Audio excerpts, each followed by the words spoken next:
Get your comms up.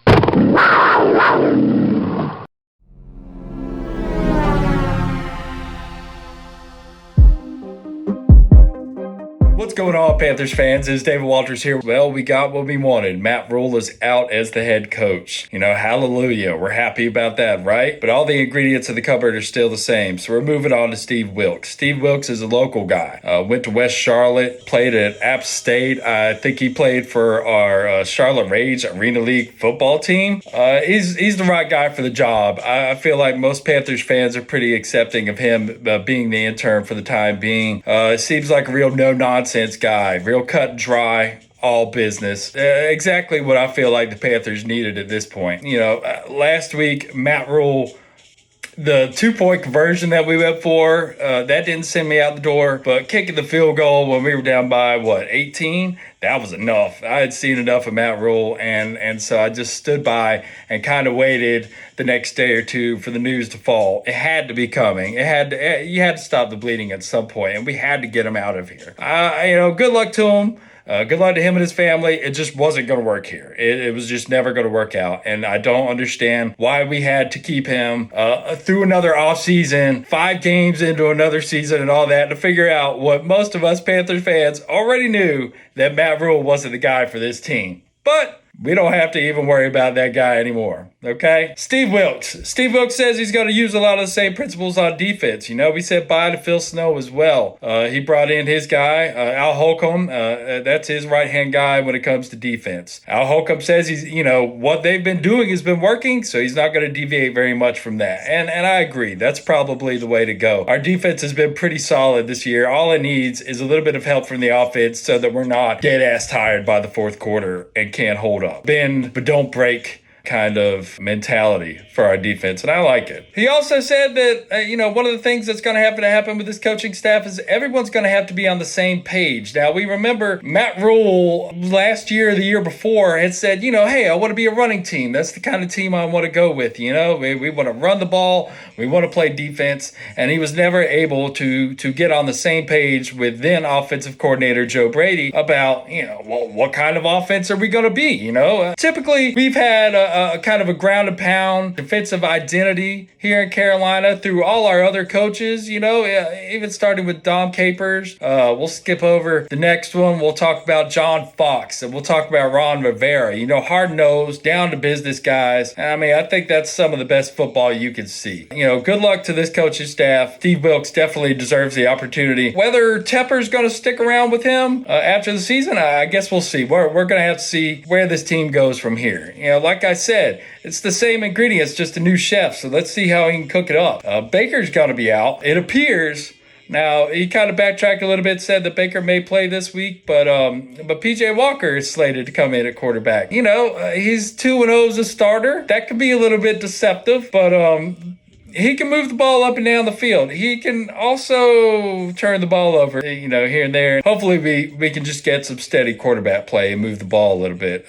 He certainly couldn't be worse than what Baker's shown us so far this year. And we won't even talk about Sam Darnold yet because he's still a few weeks away from even being ready to go out on the field. So we'll save that conversation for another day. Well, with Matt Rule out of the way, Scott Fitterer, we're looking at you, man. The guy that's in on every deal. I think we were all really excited when Fitterer came to Carolina. We felt like we had, a real deal GM. We had been through Marty Herney twice by then, and he seemed to come in with an aggressive mindset. He said, I'm going to be in on every deal. And certainly at the beginning, it seemed like he was in on every deal. Every time a player would come up, he was on the phone, it seemed. And maybe I don't want him to be on the phone for every deal. He's brought us Sam Darnold. He's traded away picks for Baker. He's traded away picks for Matt Corral, who this might have been the perfect season for Matt Corral to, get a look. We also traded away draft picks for, 5 games of Stephon Gilmore. We also traded away draft picks and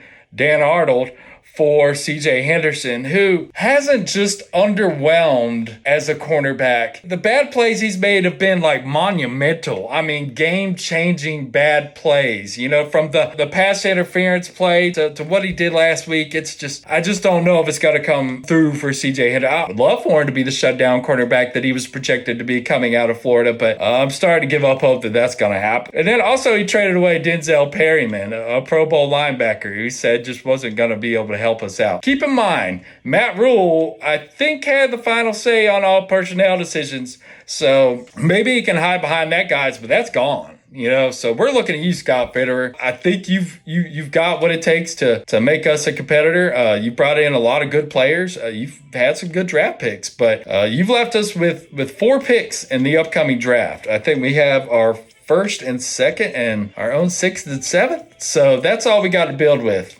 After that, we're 1-4 at the moment. We're not exactly, we don't have a lot of dogs on the team right now. So we'll see how he's able to remake the team in his image and where we go from there. Now, I mentioned Tepper.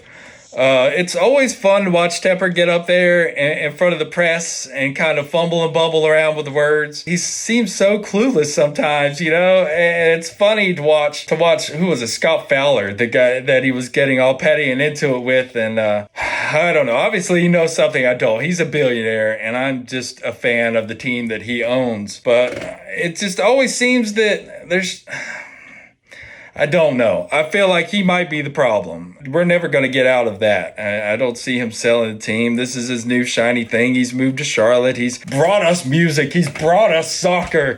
Saved countless restaurants or whatever it was he was talking about. Man, we just want to win football games. We just want to see the Panthers get back to winning football games. And I think that's important that Steve Wilks was here during some of our glory days during the Cam and Luke years. He's seen what it's like for us to be a winner. He's seen what it takes. You can see deep down that he wants to bring it back to Carolina. It's where he's from. I mean, of course he wants us to be successful.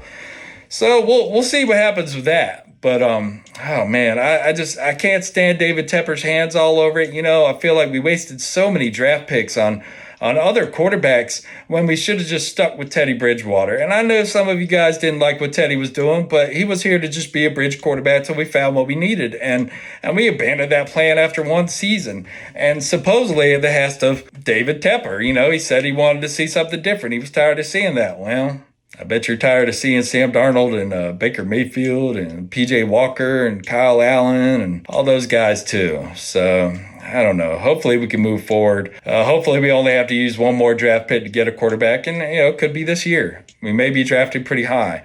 Who that'll be, we'll save that for another conversation. Keep your comms up.